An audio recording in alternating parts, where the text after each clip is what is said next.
39 தமிழ்நாட்டில் பாண்டிச்சேரியில் ஒன்று அடிச்ச உடனே இப்ப 5% மின்சார கட்டணத்தை கூட்டியாச்சு. மின்சார கட்டணத்தை இப்ப நினைச்சாலே சாக்கடிக்கிற தூக்கி அடிக்குது. மின்சார கட்டணத்தை நினைச்சா எல்லாருக்கும் தூக்கி போடுது. பில்ல போடுற மின்சார ஊழியரும் பதறி போடுறாங்க. 100 ரூபாய் வந்தவங்களுக்கு 1000 ரூபாய் போட்டா என்ன நடக்கும்? அவன் பதறான், வாங்குறவனும் பதறான். எனக்கா இல்ல வேற வீடு, அது பெரிய வீட்டுக்காரன் கேட்கிறான். உன் வீடு தான், நீ தானே மாண்டாச்சு, உனக்கு தான். உன் வீட்டுக்கு தான் 1000 ரூபாய் வந்திருக்கு. ஐயா அதிமுக ஆட்சியில் 200 ரூபாய் கட்டின, அப்ப கட்டின, இப்ப இதை கட்டு. திமுக என்ன சொல்லி ஆட்சிக்கு வந்தாங்க? மாதம் ஒரு முறை மின்சார கணக்கெடுப்பு நடத்தும் சொன்னாங்க. செஞ்சாங்களா? மின்சார கட்டணத்தை கூட்ட மாட்டோம் சொன்னாங்க. செஞ்சாங்களா? வருஷம் வருஷம் கூட்டுறாங்க. 3 வருஷம் ஆயிருக்கு ஆட்சிக்கு, 3 முறை கூட்டியாச்சு. அதிமுக ஆட்சியில, அம்மாவுடைய ஆட்சியில மின்சார கட்டணத்தை மத்திய மின்சார ஆணையம் கூட்ட சொன்னா அதை தமிழக அரசே அந்த வரி உயர்வை ஏற்றுக்கொள்ளும், தமிழக அரசே பார்த்துக் கொள்ளும். அந்த வரியை, அந்த உயர்வை, மின்கட்ட உயர்வை கூட்டாமல் மின்சார வாரியத்திற்கு, தமிழ்நாடு மின்சார வாரியத்திற்கு வரக்கூடிய பண இழப்பை, பொருளாதார இழப்பை தமிழக அரசு சரி செய்த வரலாறு அதிமுக ஆட்சிக்கு உண்டு. இன்னைக்கு என்ன பண்றீங்க? எதை எடுத்தாலும் டெல்லியை சொல்றீங்களே, இப்பயும் டெல்லியை சொல்றாங்க. யாரு கூட சொன்னா? டெல்லி கூட சொன்னாங்களா?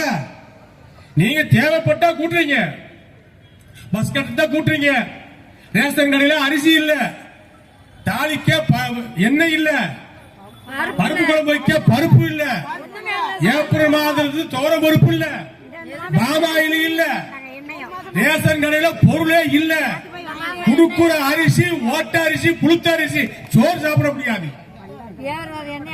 வெக்கங்கட்ட இந்த ஆட்சியில, திமுக ஆட்சியில, ஸ்டாலின் ஆட்சியில ரேஷன் அரிசி சாப்பிட்டாலும் பொழைச்சுக்கணும்னு பார்த்தா அந்த அரிசி வீசி போன அரிசியா இருக்கு. அரிசி சாப்பிட முடியல. ரேஷன் அரிசி பூரா வாங்கி கோழிக்கு போடுறாங்க, மாட்டுக்கு போடுறாங்க, ஆட்டுக்கு போடுறாங்க, மனுஷன் சாப்பிட முடியல. அதிமுக ஆட்சியில அற்புதமாக இருந்துச்சு ரேஷன் அரிசி. பெரிய ஆளுகளே வாங்கி சாப்பிட்டாங்க. அந்த அளவுக்கு ரேஷன் அரிசி சாப்பிடக்கூடிய அரிசியாக கொடுத்த ஆட்சி அம்மாவுடைய ஆட்சி, எடப்பாடியார் ஆட்சி. இன்னைக்கு சாகிறதுக்காக அரிசி கொடுக்கிறாங்க. தாளிப்பதற்கு வெங்காயமும் இல்ல, தாளிக்க எண்ணெயும் இல்ல, சாம்பார் வச்சு சாப்பிட துவரம் பருப்பு இல்ல, ரேஷன் கடையில் என்ன கேட்டாலும் இல்ல இல்ல இல்ல. வடிவேலு கோதுமை இல்ல, மண்ணெண்ணைய குறைச்சு ஊத்துறாங்க. மண்ணெண்ணெய் கிடையாது. வர்ற மண்ணெண்ணெய் 1000 பேர் ரேஷன் கார்டு இருந்துச்சுன்னா ஒரு கடைக்கு 200 பேருக்கு ஊத்துறாங்க. அதுல 1 லிட்டருக்கு 200 மில்லிய குறைக்கிறாங்க. அந்த 200 மில்லி லிட்டர் மண்ணெண்ணெய எவன் வீட்டுக்கு அனுப்புறீங்க? எவனுக்கு அனுப்புறீங்க? மண்ணெண்ணெய வாங்குறது யாரா? ஏழை எளிய மக்கள், பாட்டாளி, படைப்பாளி, உழைப்பாளி, உழைப்பாளி, தொழிலாளி வாங்கக்கூடிய மண்ணெண்ணெய வாயில் அடிக்கிறீங்களே, இந்த ஆட்சி விளங்குமா? இந்த ஆட்சி உருப்படுமா? திமுக ஆட்சிக்கு ஓட்டு போட்ட மக்கள் சிந்தித்து பார்க்க வேண்டும். அதிமுக ஆட்சியிலே எந்த விலைவாசியும் ஏறவில்லை. அம்மாவுடைய ஆட்சியிலே எந்த விலைவாசியும் ஏறவில்லை. எடப்பாடியார் ஆட்சியிலே எந்த விலைவாசி ஏறவில்லை. ஓசிக்கு பெண்களுக்கு பஸ்ங்கிறாங்க, ஏறி போன பிள்ளைங்க பெண்கள் டயருக்கீழ உள்ள போயிடுறாங்க. எல்லாம் ஓட்ட பஸ். எந்த அரசு பஸ்ஸை நம்பி ஊருக்கு போக முடியல. எந்த பஸ்ல போனாலும் எங்க போனாலும் பிரச்சனை. எல்லாம் ஓட்ட பஸ். திடீர்னு டயர் கலந்து ஓடுது. சிவகங்கையில ஒரு பஸ் டிரைவர் பஸ் ஓட்ட முடியாம கல்ராசிலே கொண்டு நிப்பாட்டாரு. ஐயா, இந்த பஸ் என்னால ஓட்ட முடியாது, நான் இறக்கி விட்டு ஆளு அடிக்க வராங்க, தயவு காப்பாத்து கல்ராசில ஓடிட்டாரு சிவகங்கையில. இது என்ன ஆட்சியா? இது ஒரு காட்சியா? கேவலங்கட்டத்தனமான ஆட்சியா இருக்குங்க. தினசரி முதலமைச்சருக்கு 4 ஷூட்டிங் நடத்துறாரு. அதை பார்த்து மக்கள் ஏமாந்துட்டு இருக்கவா? திமுக நினைக்கிறது போல, ஒரு சில கட்சிகள் நினைப்பது போல எம்ஜிஆர் என்ற புனிதர் ஆரம்பித்த கட்சி ஒரு காலமும் வீண் போகாது, ஒரு காலமும் வீழ்ச்சி அடையாது. அம்மா என்ற தேவதை வளர்த்த கட்சி ஒரு காலம் வீண் போகாது, ஒரு காலம் வீழ்ச்சி அடையாது. எடப்பாடியார் தலைமையில் அண்ணா திமுக 26 ஆட்சியை பிடிப்போம். அண்ணா திமுக ஆட்சி வரும். இதை மக்கள் விரும்புகிறார்கள், தமிழக மக்கள் விரும்புகிறார்கள். அடிமேல் அடி, எதை எடுத்தாலும் அடி. விலைவாசி எல்லாம் கூடி போச்சு, சொத்து வரி ஏறி போச்சு, வீட்டு வரி ஏறி போச்சு, குப்பை வரி ஏறி போச்சு, எல்லா வரியும் கூட்டி போச்சு, தண்ணி வரி ஏறி போச்சு. எங்க தண்ணியும் கிடையாது. நாங்க ஒண்ணு திட்டத்துல வேலையை முடிக்கிறாங்கன்னா அதையும் முடிக்க மாட்டாங்க. கூட்டு கொடுத்துட்டு தான் சார் விருந்தினர் நகராட்சிக்கு, அருப்புக்கோட்டை நகராட்சி, சாத்தூர் நகராட்சிக்கு 500 கோடி ரூபாய்க்கு கூட்டு கொடுத்துட்டு கொடுத்தோம். இன்னும் பணியை முடிக்க மாட்டாங்க. 3 வருஷம் ஆச்சு. நான் இருக்கும்போது டெண்டர் வச்சு வேலை நடத்தி அடிக்கல் நாட்டது நான் தான், எடப்பாடியார் சொல்லி.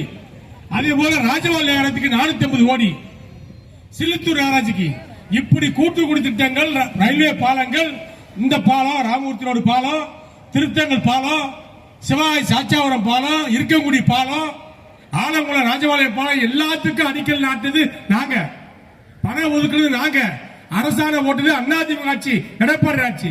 வேலையை தாமதப்படுத்துறாங்க. அதுக்கு இப்ப தாமதப்படுத்தி இப்ப தீபாவளி முடிஞ்சதுக்கு அப்புறம் எந்த பாலத்தை, தீபாவளி வந்துகிட்டே இருக்கு, பாலம் பட்டாசு தொழில் பண்ணி பிழைக்கலான்னு பார்த்தா அங்கேயும் பிரச்சனை. எல்லா பேரண்ட்ஸையும் ரைடு. எதுக்கு ரைடு பண்றீங்க? பட்டாசு தொழில தடை வேண்டி போயிருங்க, பேசாம வேற வேலைக்காக போட்டோம். தினசரி ரைடு பண்றீங்க. தாசில்தாரை பார்த்து ஓடுறாங்க, ஆரைய பார்த்து ஓடுறான், விஓ பார்த்து ஓடுறான், போலீஸை பார்த்து போடுறான், எட்டையை பார்த்தாலும் ஓடுறாங்க. பைரவத்துல வேலை செய்யறவன், பைரவ தொழிலாளி யாரை பார்த்து எவரை பார்த்தாலும் ஓடிக்கிட்டே இருக்க. அவன் கள்ளச்சாரம் விற்கிறான். கள்ளக்குறிச்சியில கள்ளச்சாரத்தை காய்ச்ச விட்டு 80 பேர் செத்து போன. அதை கேட்க துப்பு இல்ல இந்த ஆட்சிக்கு. இந்த ஆட்சிக்கு துப்பு இல்ல. உழைச்சி பிழைக்கிற பட்டாள தொழிலாளியும் நெசவாளியும் அழிக்கிறாங்க. கரண்ட் பிள்ளை கூட்டினால இன்னைக்கு நெசவு தொழில் போச்சு, நூற்பாலைகள் போச்சு. ராஜபாளையம் நூற்பாலையை பூரா விற்கிறாங்க, மூடுறாங்க, பிளாட் போடுறாங்க. அருப்புக்கோட்டை நூற்பாலை பூரா மூடுறாங்க. காந்தி இருக்காருங்க, பேரு காந்தி, அவர் கைத்திருத்துறை அமைச்சர். அவரு சேலம் இருக்காங்க, அருப்புக்கோட்டைக்காரண்டியும் சிறுத்தூர்காரண்டியும் 5 கோடி ரூபாய் இருக்கிறாராம். ஏன் நீ பேரை மாத்து, 1 ரூபாய கேட்காத, இல்ல காந்தின்னு பேரை வச்சுக்கிட்டு லஞ்சம் கேட்காத. இதெல்லாம் என்னைய அர்த்தம்? இது என்ன அர்த்தம்?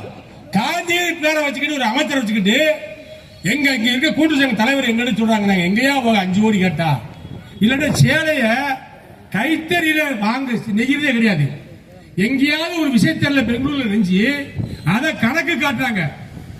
80 ரூபாய்க்கு நெய்யற சேலைய 30 ரூபாய்க்கு நெஞ்சு கொடுக்குறான். அப்ப யாரு வயிற்றுல அடிக்கிறாங்க இந்த அரசாங்கம்? கைத்தறி நெசவாளர்களுடைய வயிற்றுல அடிக்கிற அரசாங்கம் இந்த அரசாங்கம். உண்டா இல்லையா? நான் அமைச்சராக இருக்கின்ற பொழுது, எடப்பாடியார் முதலமைச்சர் இருக்கின்ற பொழுது, கைத்தறி அமைச்சர் ஓஎஸ் இருக்கின்ற பொழுது, கைத்தறி நெசவாளர்களுக்கான பிரச்சனை வருகின்ற பொழுது அவர்கள் எல்லாம் அழைத்து சென்று முதலமைச்சரிடத்தில் பேசி அதற்கு தீர்வு கண்டோம்.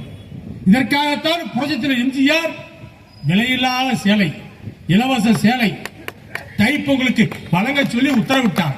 ஏன் தெரியுமா? கைத்தறி நெசவாளர்களை காப்பதற்காக. இன்னைக்கு பார்த்தா பச போடுறதுக்கு வழி இல்லை. எல்லா இடங்களுக்கு போங்க, பார்த்தீங்களா?